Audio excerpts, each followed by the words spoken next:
Hi, I'm Dawn Damari, and you're listening to another episode of A Teaspoon of Healing. Today, my guest is Nelson Tressler.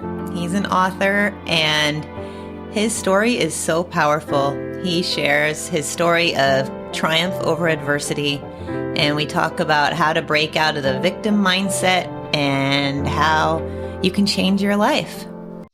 Thank you for being here, Nelson. I hope you're having a great day so far.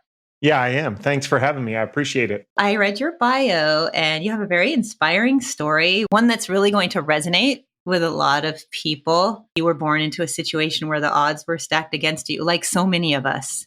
But you were able to turn that away from a victimhood into triumph, which is very inspiring. Do you mind sharing your story? Yeah, absolutely. My mom became pregnant with me when she was 15 years old. And while she was pregnant with me, her father, who was the local trash collector in a small town in central Pennsylvania, drove into the town square. There he spotted two police officers. He stuck a gun out the window and opened fire on those police officers, killing one and critically wounding another. And eventually, my grandfather was captured and brought to stand trial where he was facing the death penalty. And during his trial, my mother got up and testified to the jury that the reason that her father had shot and killed the police officer was that that police officer had raped her, and she was now pregnant with his baby, who was me. And my mom's testimony worked. My grandfather's first trial ended in a hung jury, and he was eventually found guilty, where the state had taken off the death penalty because of my mom's testimony. He was found guilty and sentenced to life in prison without the possibility of parole, where he ended up spending more than 40 years behind bars, leaving behind his family of 15 children, including my mom and now me in this small town, to deal with the consequences of what he had done. Wow. Well, that's a very powerful story. And it's like you said, it's a situation you were born where the odds were definitely stacked against you, but you did not use this as you did not remain in the victim mode. And no, I mean, in fact, my life didn't get any easier after that. I'm born to a 15-year-old mother, which is hard enough. And then eventually she meets a man who becomes my stepfather, and come to find out that he is an alcoholic, and he is very physically and emotionally abusive to me and my mom almost every day. And because of that, my life and social life and schooling are in upheaval all the time. And I remember one year at the end of fourth grade, the last day of school, I'm looking at my report card to see who I'm going to have for my fifth grade homeroom teacher.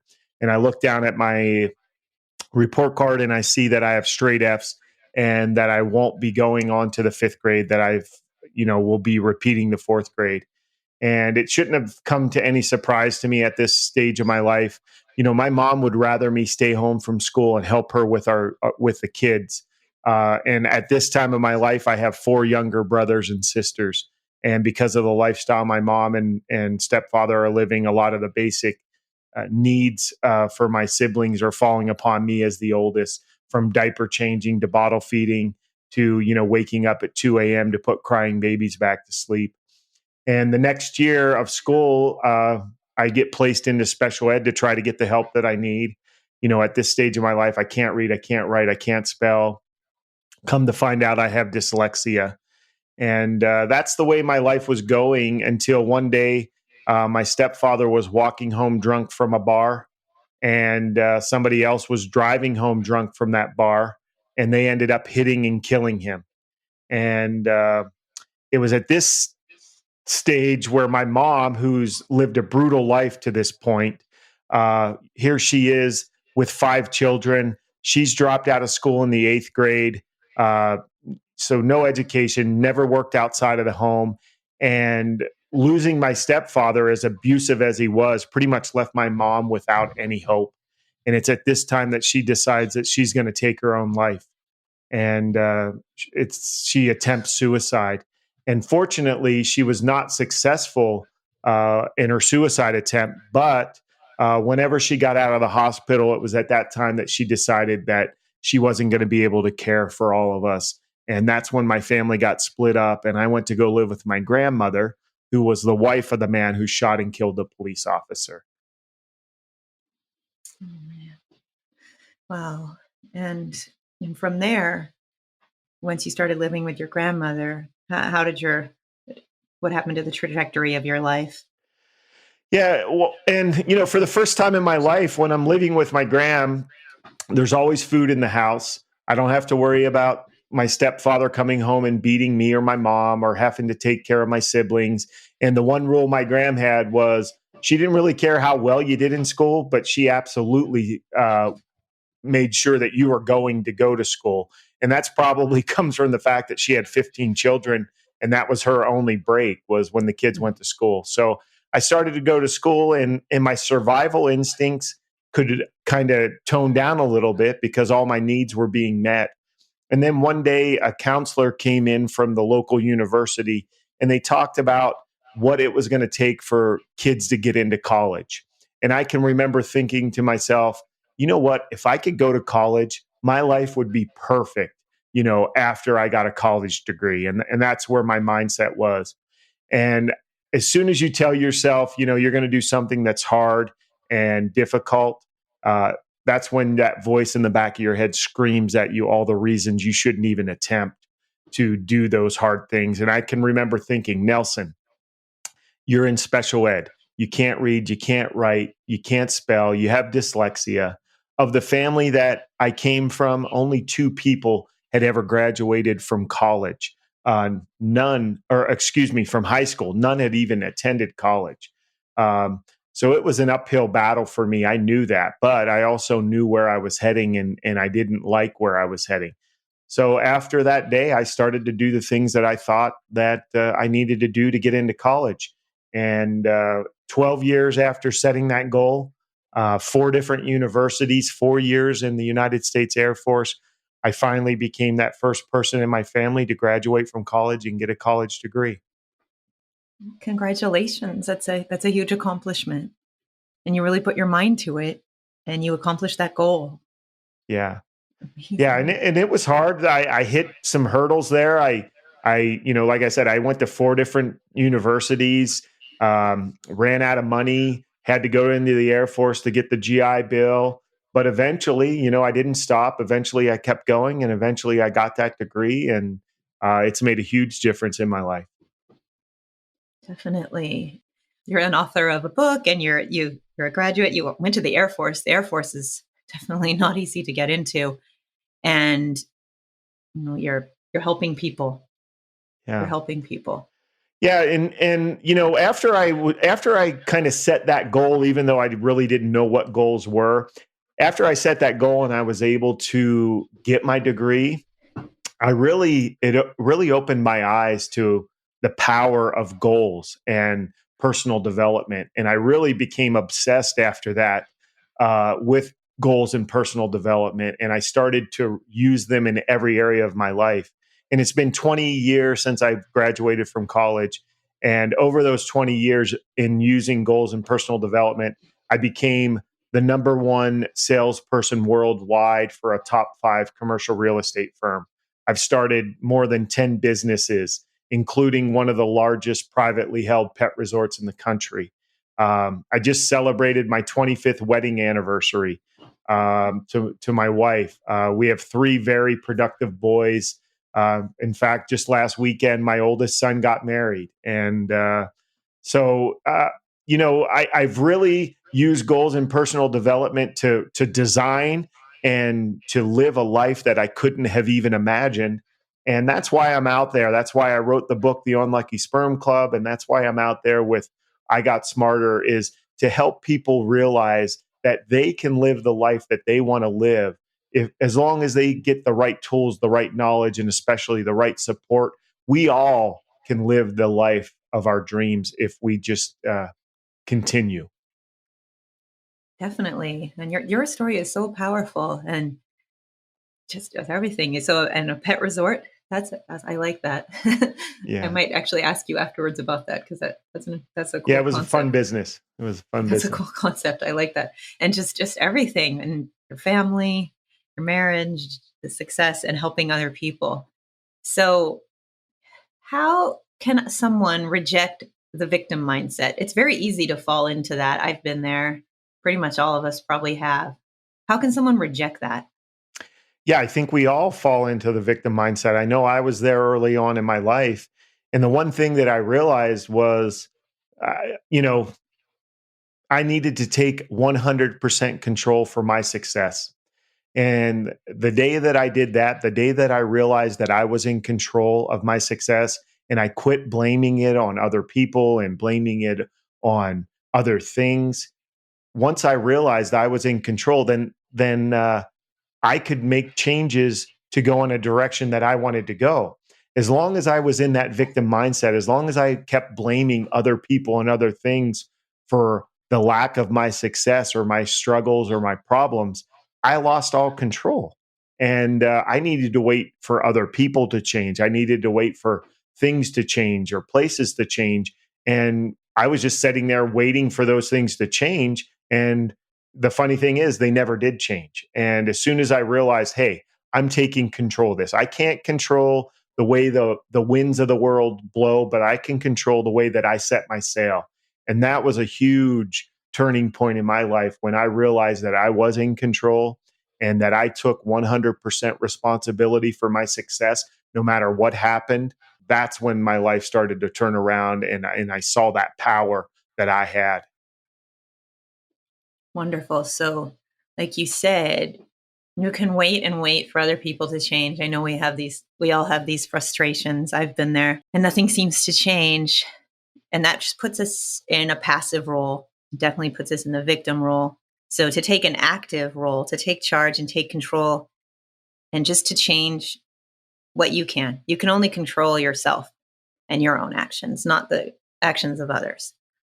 So many people think that our circumstances are our lives, and that's Hmm. not true. Our lives are what we do in those circumstances. Hmm.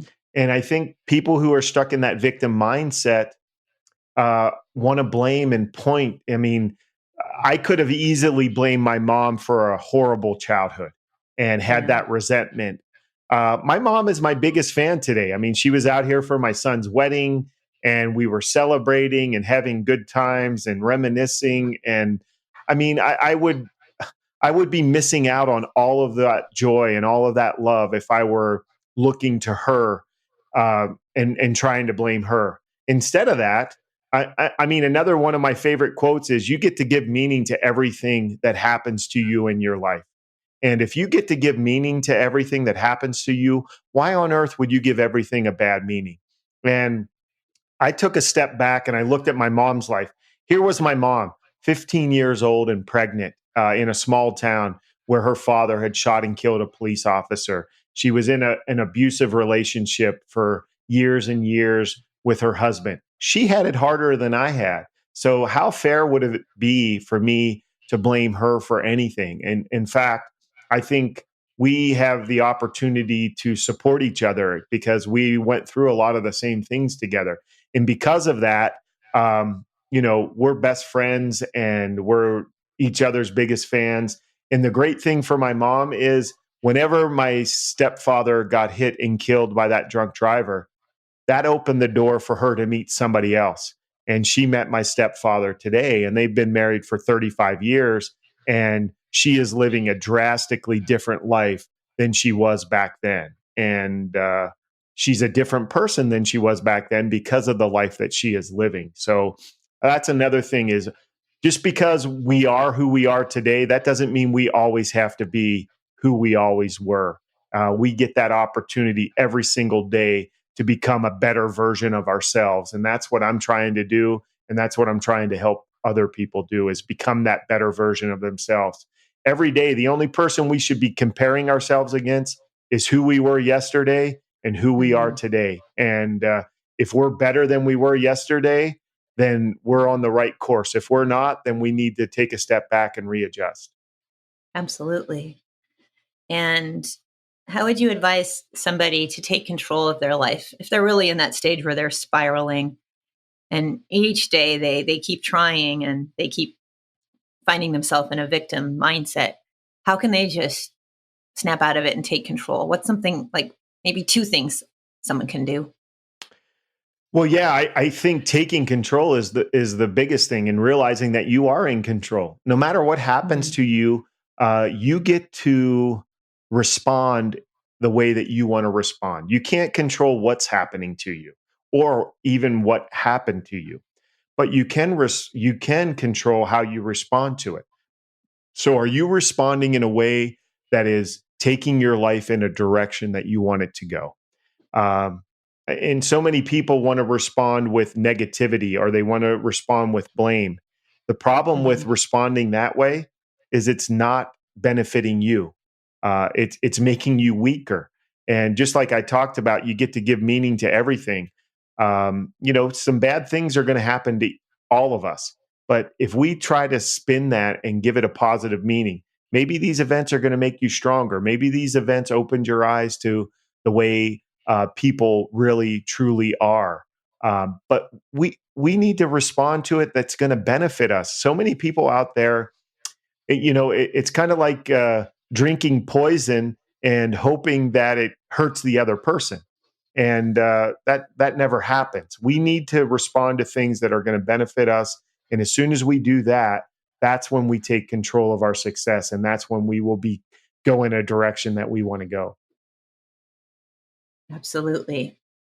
And so you mentioned before about a goal. You had a goal of going to college. Now, how can one goal, just taking one goal, change your life like Yeah, I that? mean, not only can it change your life, it'll change generations after you. Hmm. As I said here today, I'm 49 years old. My grandfather was 48 years old when he shot and killed that police officer. He was behind bars for the rest of his life because of the decisions that he made. And my mom was, when she was 18 years old, she was struggling. She had a baby. So, I mean, but because I was able to set that goal, because I set that goal to graduate from college, I'm living a drastically different life from that one goal. And that one goal led into other goals of starting businesses and having a great marriage and joining the Air Force. And because of my goals, my children, my three boys, are living drastically different lives than I live. And that's the power that we're dealing with. Goals don't just affect the person that is setting the goals and achieving the goals. Goals change everybody around you, and that's what they've done for my family. Is my kids, I've got one son who got a Division I scholarship to baseball, and I have another son who's just been married to his sweetheart. So it's a drastically different family life than what I grew up in, and it all started with one goal, and then it built upon that. And that's what I'm trying to convey: is we all can only start one place. That's exactly Hmm. where we're at, and we can only start with what we have. And there's so many people out there that want to wait until all the traffic lights are green before they start on their journey to success. Hmm. We can't do that. We need to start where we're at. We need to start with what we have, and we need to start today. And that's how you gain success, because you don't even know what you don't know if you don't start on your journey of success. That's amazing and so true. And so you can become something. You can become, well, almost anything you want. I would say anything, but I don't know if that's totally true. But you're capable of becoming what you want to be, but you have to create that in your mind first. Would you agree with that? Or, Yeah, no, absolutely. I mean, I actually believe there is nothing that you cannot accomplish with enough time, enough mhm. focus, and enough energy. Now, Okay. for me to become an NBA basketball player, I might need 200 years in order to accomplish that, and I'm not sure I have 200 years left in me. But I truly believe you could do that. So, I mean, we need to be careful with that. Um, but no, I absolutely believe we can accomplish anything we put our mind to, as long as we Mhm. have that focus, as long as we have enough time to do it and enough energy to do it. Absolutely. Absolutely. So people should not be daunted by a goal that seems difficult, especially now. We're living in a time that there's things that are restricted because of the pandemic. So it's still a good time to pursue your goals. Yeah, I mean, one thing that I think we need to do is goals build upon each other. So, I mean, if it's your goal to maybe let's say run a marathon and you haven't run a mile in 20 years, chances Mhm. are you might want to break that big goal down into a small piece. And maybe your Absolutely. first goal is to run a mile, over the next 4 week sprint. And that's what we do at I Got Smarter is we teach people how to break these huge goals down into what we call 4 week sprints because our mind can wrap around running a mile in 4 weeks. And that's Hmm. why 90% of goals fail is because there's no urgency, things Hmm. change, our mind doesn't work well with big numbers. If it's your goal to run a marathon, maybe in the next 4 weeks, you're going to run a mile without stopping. And then the 4 week sprint after that, maybe you're going to run a 5K. And the 4 week sprint after that, maybe a 10K, and then maybe a half marathon, and then a marathon. But we can wrap our minds around running a mile today. And after you're able to run a mile, you can wrap your mind around the next goal. But the problem is people look at these huge goals and say, I want to run a marathon. And then all of a sudden their mind's like, oh, I'll never be able to run a marathon because they can't run a mile. So breaking those goals down into those bite-sized pieces definitely helps you and keeps you going. And success begets success. You're able to run that mile, and you like the way that makes you feel. Now you're ready for the next goal. I love that, to break it up into small sprints rather than looking at the whole picture can be daunting. But if you break it up into manageable chunks, it's not as bad. And then you can look back at your progress and say, wow, I'm at the top of the mountain here. And I never thought I could do it because I just did steps. Well, and I mean, look at me. I'm sitting here talking to you about goals and personal development and success. I mean, if you would have looked at me when I was 10 years old or 12 years old, the chances of me being here are, you know, probably below 1%. But I set that first goal, and that first goal built upon other goals. And that's the one thing I think everybody needs to realize. Just because we are who we are today, that's not who we always have to be. And the if people realize what potential lies within them, they would never settle for average again because we are all extraordinary people. We all have this magic inside of us that can do great things. And the only thing that we need to do is realize what it is and then take the time and the energy and the focus to release it into the world. Absolutely. And so there was something else that we had touched on, so that your choices are more important than your circumstances, the choices you make. Yeah, I mean, we can find ourselves in horrible circumstances, and sometimes there's nothing we can do about those circumstances. But again, we can absolutely choose how we react to it and what choices Hmm. we make. And are those choices strengthening us or are they weakening us? Are they getting us closer to the life that we want to live, or are they getting us further away from the life that we want to live? Absolutely. Now, you wrote the book, The Unlucky Sperm Club. Could you tell our listeners a little bit about the book and what's it about? Yeah. So you've heard my origin story, so you can imagine where the title came from. I don't think I was born in very favorable circumstances, but because of where I was born in those circumstances, I really feel like I was born into the Lucky Sperm Club, and that's kind of the spin that I put in the book. So it's a memoir. It talks a lot about. My childhood and some of the experiences that I had there and what I learned from that. And it talks about some of the businesses that I had started as an adult and the struggles that I had there. And I talked a little bit about me and my wife being married for 25 years. Well, 15 years ago, we were probably a few arguments away from not being married. So I really pulled back the curtain because I think a lot of people see somebody who has some perceived success and they either think it was overnight or they think it was always like that or that it was easy.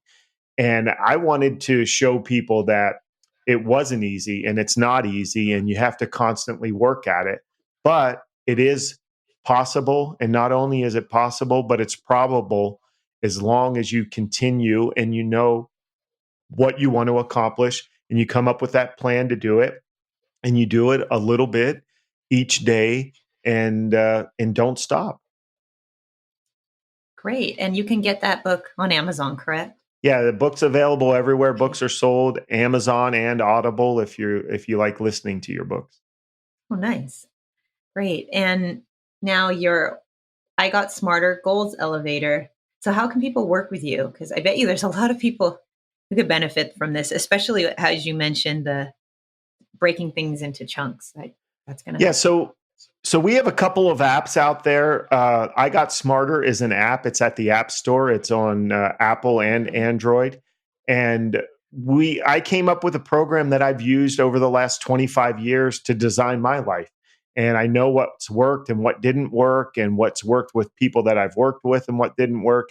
And I put all of that into an app that has a self-assessment to make sure that you're working on the goals that are important to you and that it builds in all the things that you need in order to be successful in your goals.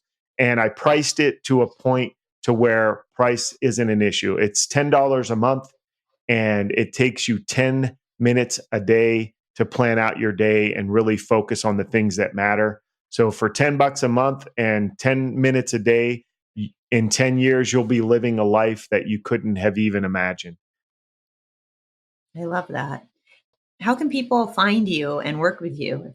You can go to NelsonTressler.com and everything is there. Okay. The I Got Smarter links are there. The book, The Unlucky Sperm Club is there. So you can go to NelsonTressler.com.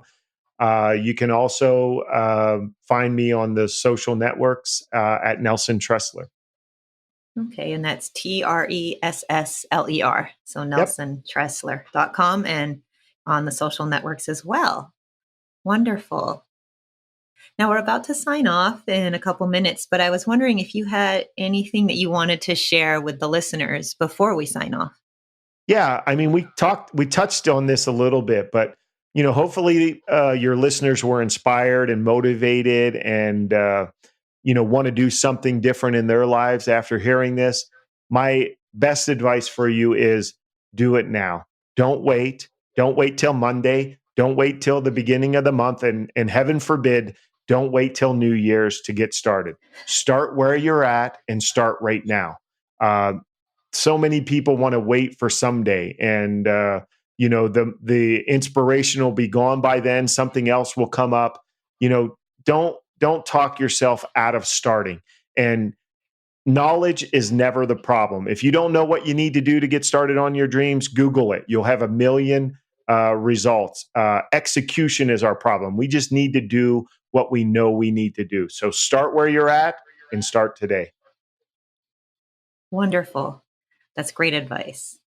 And thank you so much, Nelson, for joining me on the podcast today. I really appreciate our conversation. Your story is so inspiring, and I know people will get a lot out of it. And again, I thank appreciate you you having me much. on. Thank you so much. You're welcome. And I hope you have a great rest of your day. You too.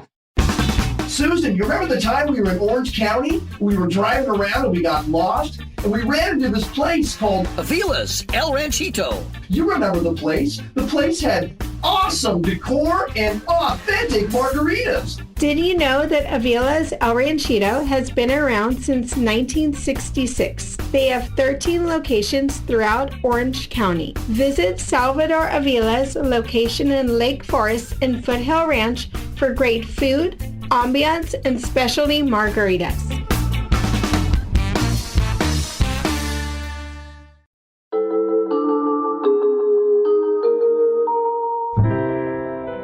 Thank you for listening to this episode of A Teaspoon of Healing. If you have any questions for me, visit my website, teaspoonofhealing.com, and click on Contact. And there's a form there. I'll get back to you. You can also find all my social media directly from my website. And feel free to let me know about what you want to hear on this podcast.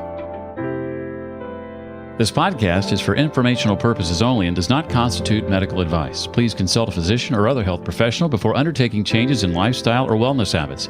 The author claims no responsibility to any person or entity for any liability, loss, or damage caused or alleged to be caused directly or indirectly as a result of the use, application, or interpretation of the information presented herein.